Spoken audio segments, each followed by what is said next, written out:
au terme de la 19e édition du congrès du CNGE.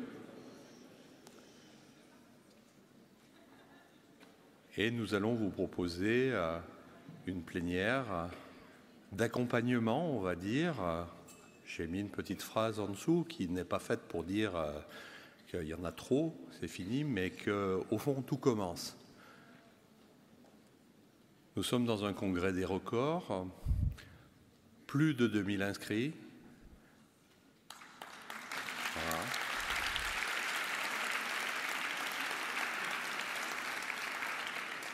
Et probablement dans une plénière de clôture record par sa fréquentation, malgré l'attirance du retour à la maison, mais ça viendra un petit peu plus tard. Alors quand il n'y en a pas plus, il y en a encore. Pourquoi ? Parce que vous allez rentrer à la maison avec les retours messages maison.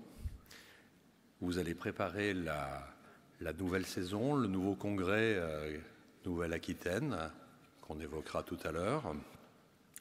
Mais en attendant, nous allons commencer par décerner des prix à des lauréats. Et pour commencer, le prix des meilleures communications. Et pour décerner le prix des meilleures communications, je vais appeler à la tribune le président du comité scientifique de Nantes 2019, Cédric Rat.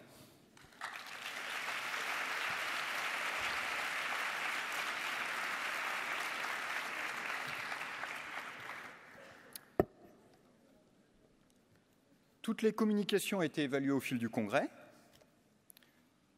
2 communications ont été évaluées ex aequo, avec la meilleure note. Alors il fallait choisir, et pour choisir, le comité scientifique du congrès a fait un choix qui rappelle aussi des valeurs auxquelles est attaché le CNGE. Le prix de la meilleure communication orale est attribué à mesdames Fauve Saloun et Fanny Rivaldo pour une communication qui s'appelle « Vécu du sexisme par les internes femmes en médecine générale, quelles répercussions sur leur identité professionnelle ?»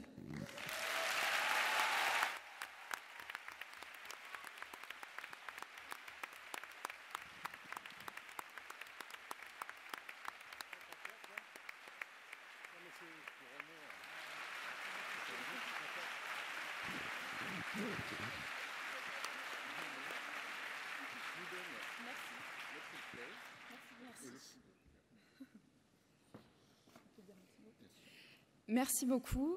On tient à remercier l'organisation du congrès de nous avoir permis de présenter notre thèse et de l'accueil qui lui a été réservé.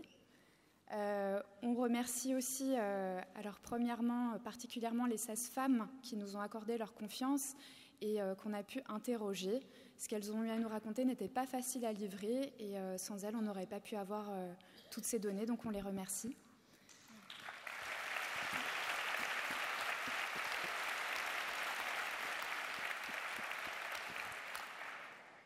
On souhaitait aussi remercier nos 2 directrices de thèse, Maud Royan, qui malheureusement, suite à un problème familial, n'a pas pu venir à ce congrès, et Élise Frey, qui est là avec nous.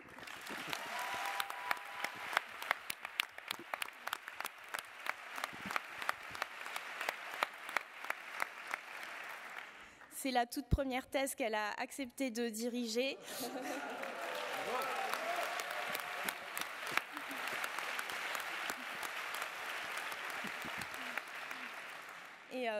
Et ça a été un plaisir absolu de travailler avec elle et d'être dirigée avec elle. On tenait à lui dire. Merci.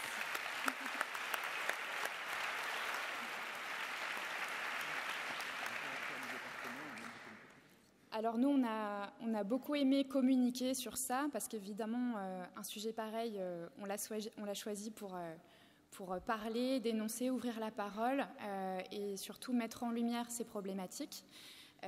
Et maintenant, nous, ce qu'on souhaiterait, c'est pouvoir mettre ces actions, des actions en possibilité, en coordination avec les DMG, parce que c'est avec vous que ça se joue.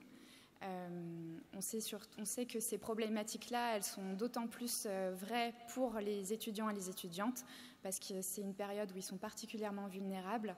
Et donc, c'est là que tout se joue et c'est là qu'il faut mettre en place des actions. Voilà.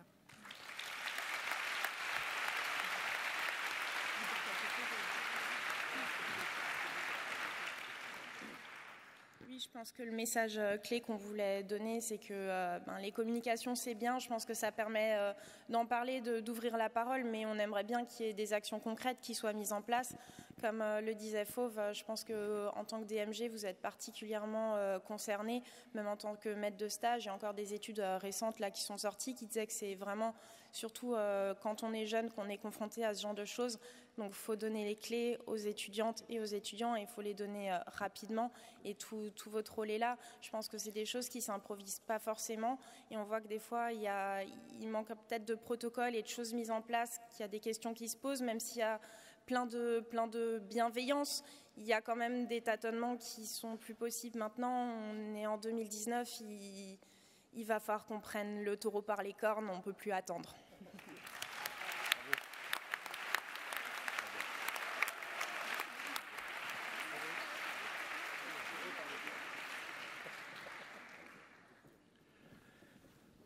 Pour le prix de la meilleure communication affichée, j'appelle Lionel Goronflot, qui est le directeur du département de médecine générale de Nantes et qui était aussi membre du comité scientifique du Congrès.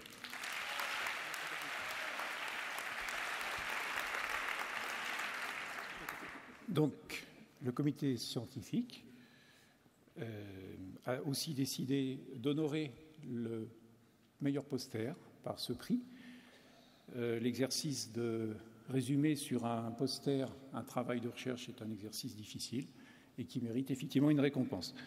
Donc, nous allons appeler le docteur Camille Deleste du département de Lyon qui a remporté ce prix. Voilà. Je vais dire un petit mot. Pour un travail qui est intitulé « Les freins et les leviers à la création de centres de santé communautaires en France » à partir d'une étude qualitative par focus group et entretien semi-dirigé.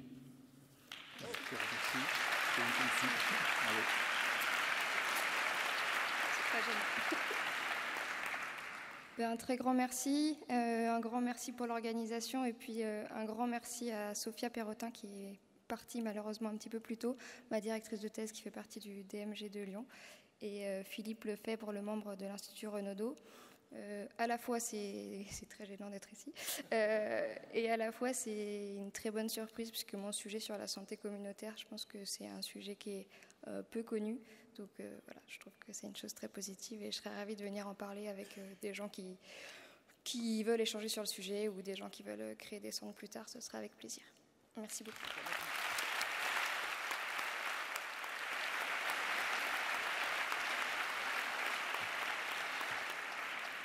Merci. Maintenant, nous allons passer aux thèses. Et devant le dynamisme des thèses qui ont été soumises, devant le nombre de thèses soumises, le CNGE a décidé de décerner un prix spécial d'encouragement. Et le prix spécial d'encouragement cette année est décerné à Aurélia Thieffry pour violences conjugales et grossesse, étude d'impact d'une sensibilisation au sein du réseau périnatal de Roubaix.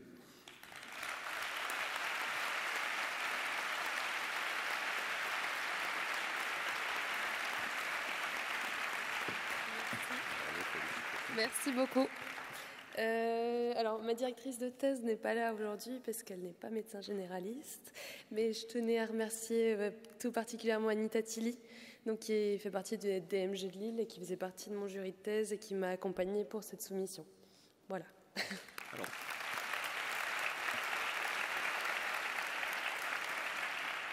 ce prix est doté de quelques ouvrages du CNGE et d'une somme de 500 €. Merci. Merci.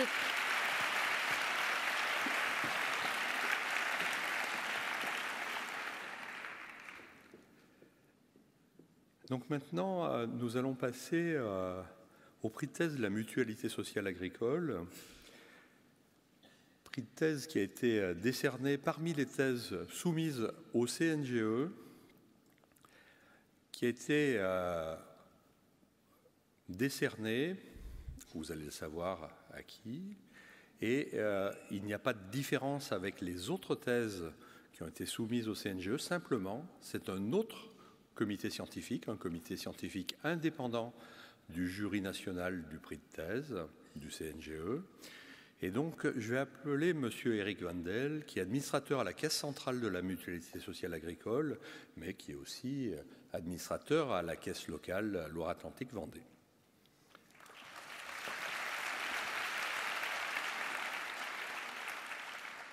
Eh bien, merci beaucoup. Si on m'avait dit qu'un jour je remettrais un prix de thèse de médecine, je ne l'aurais pas cru.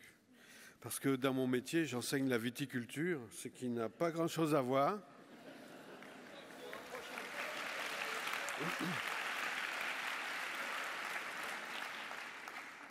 Vous le savez tous, mais parfois il faut répéter quand même, la MSA, c'est le régime de protection sociale des salariés de l'agriculture, des organisations professionnelles agricoles et des agriculteurs.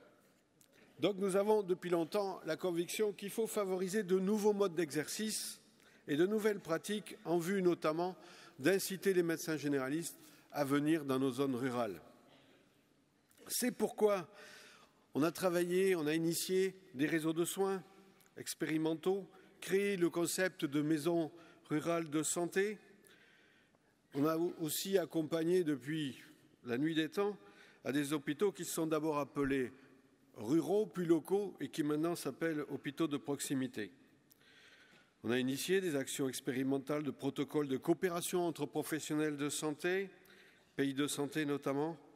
Cette implication de la MSA, elle continue au travers des maisons de santé pluriprofessionnelles et encore de l'appui en ingénierie pour les communautés professionnelles de santé territoriales, les CPTS, sur les territoires en particulier ruraux un peu éloignés. Je voulais vous dire ça. Je voulais également vous parler de ce partenariat que nous avons avec la CNGE. Le triple objectif que nous avons ensemble, c'est d'améliorer la connaissance de l'exercice de la médecine en milieu rural par les étudiants, d'identifier évidemment la MSA, parce qu'on n'est jamais trop bien servi que par soi-même, et au travers de ce partenariat, tout le monde sait maintenant que la MSA, c'est certes une assurance maladie, mais c'est aussi la retraite, c'est aussi la famille, c'est aussi la médecine du travail et l'assurance accident du travail, maladie professionnelle. Et enfin, dernier objectif, développer l'enseignement des soins en milieu rural. Dans le cadre de ce partenariat, les 35 caisses de MSA seront heureuses d'accueillir en stage des internes et ou des intégrés à des groupes de pairs en vue d'analyse de pratiques ou de dossiers complexes. Des coopérations également dans le cadre du volet recherche au travers d'évaluations d'actions locales, comme le forfait diététicien, psychologue proposé en maison de santé polyprofessionnelle. Ça, c'était pour le partenariat.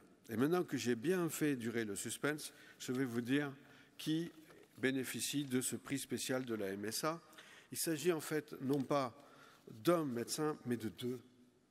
Alix Besdebert et Yacine Guessoum.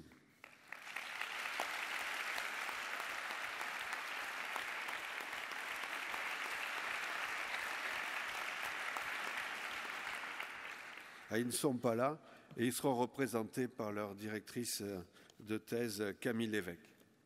Je vais encore dire deux mots. D'abord le titre, quand même, sur quoi ont-ils travaillé? Un titre un peu long, Femmes victimes de violences sexuelles, études qualitatives sur les freins ressentis au recours aux médecins généralistes. Chaque mot a son importance.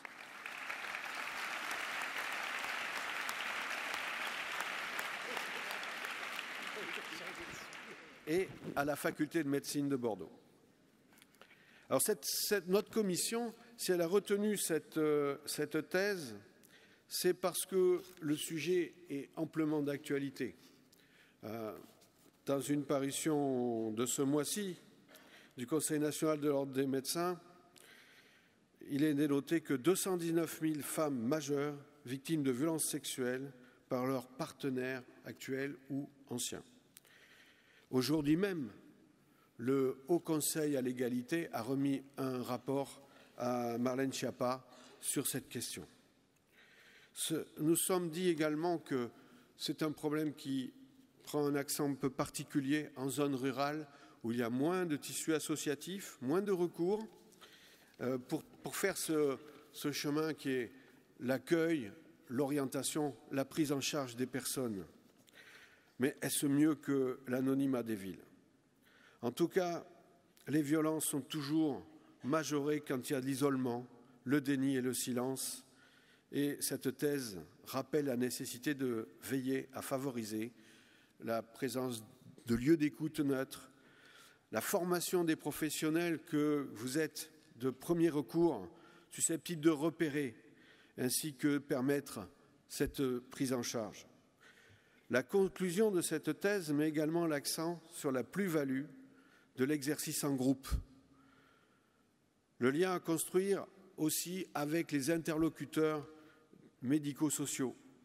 Ce sont des propositions qui peuvent trouver une déclinaison concrète au sein des structures d'exercice coordonnées que la MSA favorise dans les milieux ruraux. Donc, nous sommes très fiers de remettre ce prix à ces deux jeunes étudiants et on vous expliquera pourquoi il fallait absolument qu'il y ait un homme et une femme. Merci. Merci beaucoup. Alors, la plupart des résultats ont finalement été dits, mais je vais quand même dire un petit mot. Tout d'abord, Yacine et Alix remercient toute l'organisation du congrès et regrettent de ne pas avoir pu être là cet après-midi. Donc, c'était un sujet qui leur tenait à cœur et qu'ils ont décidé de faire avec Alix, qui est une femme, et Yacine, un homme, pour pouvoir permettre d'éviter les biais liés au genre sur ce genre de thèse qualitative. Les résultats principaux étaient, il y en a des connus, la plupart des femmes ont du mal à s'identifier en tant que victimes, par mémoire traumatique, par amnésie des faits. Du coup, avant de reconnaître les violences, il y a tout un cap à passer. Il y a aussi une loi du silence, on en a déjà un peu parlé, donc entre les pressions de l'agresseur, des fois des pressions familiales, je parle en particulier pour les violences incestueuses, ou encore des difficultés liées aux médecins généralistes parce qu'elles ne se sentent pas forcément en confiance. Il apparaît aussi que certaines ne savent pas trop si c'est notre rôle ou pas d'intervenir. Et elles nous disent qu'elles ne sont pas dépistées, on ne leur pose pas la question. Et du coup, le rôle du médecin généraliste, pour eux, n'est pas clair. Moi, j'aimerais aussi insister sur un résultat sur lequel on ne s'attendait pas. C'est l'importance de nos réactions, l'importance des réactions des médecins, mais aussi de tout acteur dans la prise en charge, que ce soit au niveau de la justice, au niveau des acteurs sociaux, associatifs. Si jamais les victimes ne se sentent pas reconnues en tant que victimes, si on ne les écoute pas, qu'on banalise, qu'on minimise, c'est des femmes qu'on va perdre totalement dans le soin, c'est-à-dire qu'elles ne vont pas en reparler, que ce soit à un médecin ou à quelqu'un d'autre. Donc les messages phares, c'est essayez de dépister comme vous pouvez, essayez de vous renseigner sur votre réseau associatif local, sur le maillage territorial qu'il faudrait, attention, message politique, améliorer, en particulier dans les territoires ruraux. Et je me suis perdue, je suis désolée. Et ne surtout pas minimiser, pas banaliser, les reconnaître en tant que victimes et surtout créer une relation de confiance avec elles. Voilà, je vous remercie.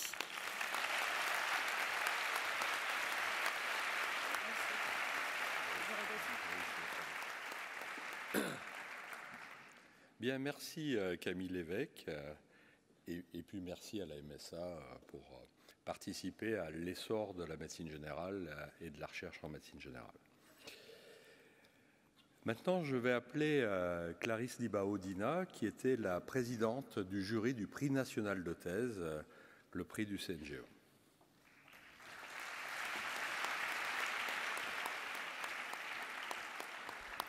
Merci beaucoup.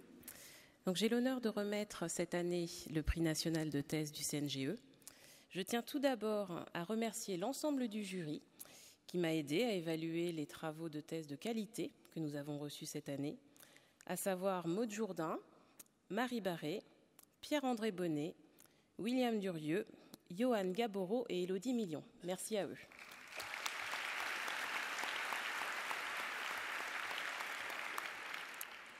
Et le choix du jury a été unanime cette année. Le travail choisi allie à la fois une méthode rigoureuse, une écriture limpide au service d'une thématique pertinente pour les soins premiers. Et je dirais même plus, cette année, l'ensemble des jurys ont été unanimes, car comme il a été précisé, donc le jury du prix national du CNGE et le jury du prix de la MSA sont indépendants. Et donc le prix national de thèse du CNGE est remis à Yacine Guessoum et à Alix Besdebert pour leur travail.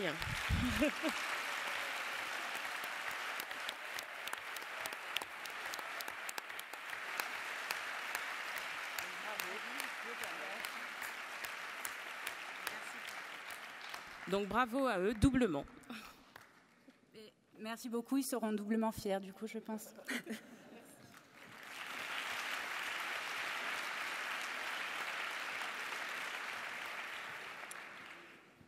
Bien, merci. Donc voilà les lauréats 2019. Alors, dans ce congrès, vous l'avez remarqué, on a parlé beaucoup de décisions médicales partagées, nous avons communiqué, et donc nous avons choisi, pour accompagner notre congrès, nous avons choisi d'avoir 2 grands témoins. Ces grands témoins nous viennent d'Amérique du Nord, et donc nous avons Marie-Thérèse Lussier, que vous connaissez probablement pour ses travaux en communication, qui nous vient de Montréal, et France Légaré.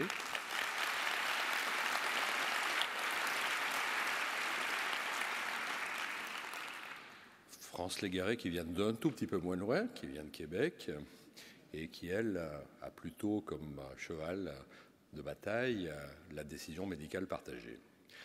Donc